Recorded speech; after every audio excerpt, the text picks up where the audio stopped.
আমি অন্তর্বর্তী সরকারকে বলবো, ভ্যাট ট্যাক্স বাড়াবার চেষ্টাও করবেন না, এই কাজ করতে গেলেন না, এটা আপনার জন্য ঠিক না।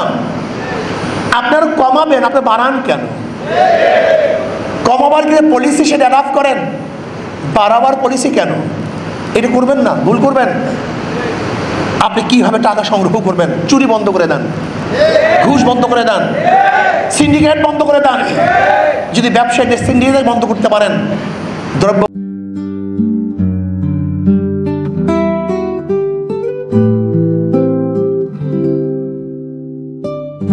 মূল্যের দাম এমনিতেই কমে যাবে।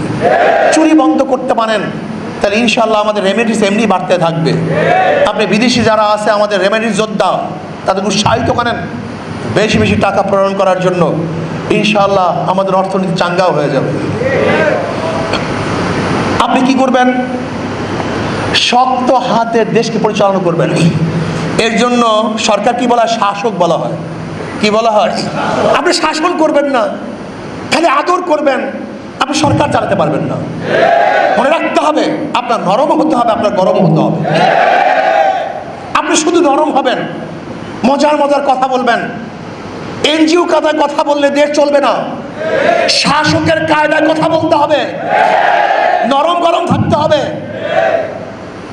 আপনি মনে করেন এনজিওর মতো যেরকম পার্সু করলে একজনকে নরম নরম কথা বলে পার্সু করতে হবে, এই নরম নরম কথা এদেশের মানুষকে শাসন করতে পারবেন না। নরমও লাগবে, গরমও লাগবে, কিন্তু ইনসাফ ভিত্তিক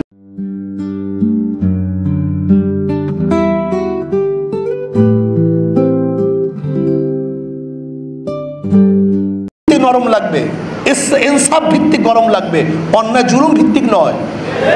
যদি ইনসাফ ভিত্তিক নরম গরম করতে পারেন, তাহলে আমাদেরকে শাসন করতে পারবেন।